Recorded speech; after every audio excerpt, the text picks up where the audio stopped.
Hello friends, welcome to मंजिल। आज की इस वीडियो में मैं आपके साथ शेयर करने वाली हूँ कुछ ऐसी इन्फॉर्मेशन जो शायद हर स्टूडेंट को ऐसे कन्फ्यूज़न क्रिएट करता है अबाउट पीटीई को लेकर। एंड वो है, क्या कनाडा में पीटीई अलाउड है या नहीं है। तो सबसे पहले मैं यहाँ पे क्लियर कर दूँ कि कनाडा में अगर पीटीई अलाउड है तो वो नॉन एसडीएस कैटेगरी में कंसिडर किया जाता है। चाहे पीछे से ये ट्रेंड चला था कि जो पीटीई वाले स्कोर थे वो रिवाइज शुरू हो गए थे, like 60, 65, 70 to 80, but still it is counting in non STS category. अब अगर मैं बात करूं कि अगर ये नॉन एसटीएस कैटेगरी में फाइल लगती है, अगर आपने पीटीई करते हो, चाहे आप 60 मार्क्स लीजिए, चाहे 70, चाहे 75, इन शॉर्ट कितने मर्जी अच्छे मार्क्स ले लीजिए, आपकी वो जो फाइल है नॉन एसटीएस कैटेगरी में लगती है, तो उसका रिजल्ट कैसे आता है, पॉजिटिव आएगा या नेगेटिव आएगा। तो आज मैं उसके बारे में आपके साथ बात करने वाली हूँ।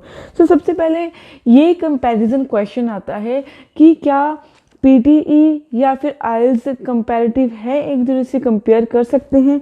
तो यहाँ पे मैं आपको बताती हूँ कि जो पीटीई में आप 75 मार्क्स ऑब्टेन करते हैं वो कंपेयर किए जाते हैं विद रिस्पेक्ट टू आइल्स के साथ, और वो भी 5.5 बैंड के साथ। इस बात को समझने की ज़रूरत है कि जिस आइल्स में आप 5.5 लेते हो, ऑन दी अदर हैंड अगर आप पीटीई में 75 तक का भी स्कोर जो है ऑब्टेन करते हो, तो वो दोनों जो है वो सेम कंपैरिजन किया जाता है, मतलब दोनों की जो फाइल है वो नॉन एसटीएस कैटेगरी में लगाई जाती है।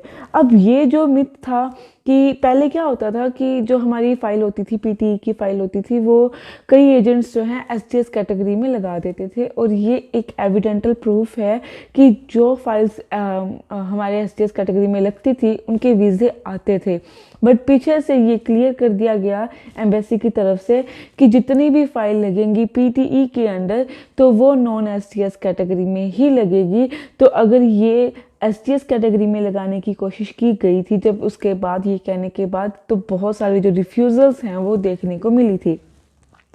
अब यहाँ पे बात आती है कि अगर पीटीई नॉन एसटीएस करना है तो इसके साथ मैं आइल्स के साथ कैसे कंपेयर करूं। जैसे मैंने आपको कहा था कि अगर आपकी आइल्स में 5.5 है और पीटीई में 75 मार्क्स हैं, तो ये दोनों सेम कंपेयर किए जाते हैं। बट इन दोनों में अब फ़र्क क्या है, फिर यहाँ पे क्वेश्चन अराइज होता है कि क्या आइल्स की जाए या पीटीई की जाए। तो यहाँ मैं आपको बताती हूँ कि जो आइल्स में आपकी एक या दो मॉड्यूल में 5.5 होते हैं, तो वो नॉन एसटीएस में कंसिडर होती है, और उससे एक वीक प्रोफाइल कहा जाता है। और जो वीक प्रोफाइल होती है, और मोस्ट ऑफन ये देखने को मिलता है कि उसकी जो सक्सेस रेट है वो बहुत कम होती है, कि जितनी भी फाइल लगा लो उसकी जो वीज़ास रेट है, चाहे कितना मर्जी कह लो कि एसटीएस में अगर आप आइल्स के साथ 5.5 लगाते हो, तो उसमें रियरेस्ट चांस होता है कि आपकी फाइल्स अच्छे तरीके से आकर ओरिएंट होकर आपकी जो है वीज़ा आ जाता है। तो अगर मैं इसे बात करूँ on the other hand PTE के साथ, तो पीटीई में चाहे आपके 65 है, 80, 75 जितने भी हैं, तो वो जो है वो भी नॉन एसटीएस कैटेगरी में आता है। बट इसमें डिफरेंस ये है कि ये नॉन एसटीएस कैटेगरी में आपकी डिफ्यूज़ल चांसेस बहुत कम है, क्योंकि पीटीई में सक्सेस रेट बहुत ज़्यादा है। अब ये कंसिडर करने की बात है कि अगर पीटीई नॉन एसटीएस है तो क्या इसमें कॉलेजेस में कोई फ़र्क पड़ता है। इट डजेंट मैटर कि एसटीएस है या नॉन एसटीएस है, वैसे भी पीटीई में अगर आप इतना ऑब्टेन कर रहे हो, तो उसमें एक एम्बेसी पर्सन को यही क्लियर हो रहा है कि चाहे आपके इतने मार्क्स है, चाहे आपका कॉलेज नॉन एसटीएस में आता है, बट आपकी जो लैंग्वेज है, इंग्लिश लैंग्वेज की जो प्रोफिशेंसी है वो बहुत अच्छी है, इसलिए आपको वो जो है वीज़ा सक्सेस रेट बहुत अच्छा आता है, रिफ्यूज़ल्स के कारण बहुत कम आते हैं। But on the other hand अगर आइल्स में 5.5 लेते हो, तो उसमें ये क्लियर होता है कि बच्चे की जो बैंड्स हैं वही 5.5 है, तो इसकी जो इंग्लिश प्रोफिशेंसी है वो इतनी अच्छी नहीं है ऑन दी, अगर मैं कंपेयर करूँ पीटीई के साथ। तो इसमें पीटीई और आइल्स का ये फ़र्क आता है।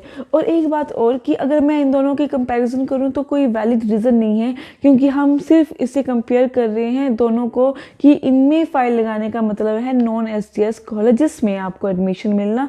बट ये बात समझने की है कि वहाँ पे आपके बैंड्स 5.5 है, यहाँ पे आपका स्कोर बहुत अच्छा है, बट ये नॉन एसटीएस में अगर कंसिडर हो रहा है, तो नॉन एसटीएस का ये मतलब नहीं होता कि आपके सिर्फ बैंड 5.5 है। उसका ये मतलब भी होता है कि आपके जो डॉक्यूमेंट है उसमें से कुछ ना कोई डॉक्यूमेंटेशन जो है वो मिस है, आपने प्रॉपर डॉक्यूमेंट्स नहीं लगाए या फिर आपने पूरी फीस नहीं पे की। तो जिस कॉलेजेस में आप पूरी फीस नहीं पे करते हो, जो आप अपनी डॉक्यूमेंट्स में पहले एसओपी में लिख देते हो कि ये हमारा सिस्टम है तो हम इतनी ही पे कर पा रहे हैं, जो भी इनके एजेंडास होते हैं, तो फीस पूरी 1 साल की नहीं भरना भी नॉन एसटीएस में ही फाइल लगना कंसिडर होता है। सो इट डजंट मीन कि आपकी जो 5.5 है तो इसलिए आपकी जो फाइल है वो नॉन एसटीएस में क्रिएट हो रही है। एंड एक बात और, अगर आपने पीटीई में लेकर अपने जो है बैंड्स लेने हैं तो एक बात का आप ध्यान रखना कि आपके पीटीई में बहुत अच्छा स्कोर होना चाहिए तो आपकी जो है फाइल लगेगी। जैसे मैंने कहा कि 65, 70, 75, 80, 85, 90 अगर ये स्कोर आता है तो आपकी फाइल लगती है नॉन एसटीएस में। इन अदर केस अगर मैं सोचूं कि अगर आपके पीटीई में ही स्कोर कम आता है तो पहले ही ये नॉन एसटीएस में कंसीडर होता है, जो ये लर्निंग टेस्ट है हमारा। तो अगर इसमें भी आप मार्क्स कम लेते हो तो आपकी रिफ्यूज़ल पक्की ही पक्की है। तो अपना टाइम और मनी मत वेस्ट करना, तो अपना इम्प्रूवमेंट करना, रिवाइज करना अपना ये टेस्ट, चाहे वो आप पीटीई में करो या आइल्स में करो। और यहाँ पे जाते जाते मैं एक बात कहना चाहती हूँ कि जो ये हमारी इंग्लिश लैंग्वेज टेस्ट होते हैं, चाहे वो आइल्स है चाहे पीटीई है, इसमें हमारा मतलब होता है फाइल लगाना।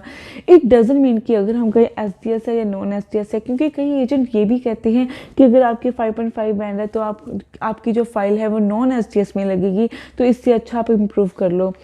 तो ये बात मैं तब कंसिडर करवाती हूँ जब आपका जो है फाइल आइल्स में इतना कम लगे हो। अगर आपकी आइल्स में है तो आप इम्प्रूव करना, बट अगर आपकी पीटी में ये स्कोर लगा के नॉन एसटीएस में लग रहा है तो इम्प्रूव करने की कोई ज़रूरत नहीं है, क्योंकि पीटी में एसटीएस और नॉन एसटीएस का कोई फ़र्क नहीं है ज़्यादा। सो आई होप ये वीडियो आपको बहुत इन्फॉर्मेटिव लगी होगी, एंड इसी तरह की वीडियोज़ एंड इन्फॉर्मेशन देखने के लिए इस चैनल के साथ बने रहें। Thank you.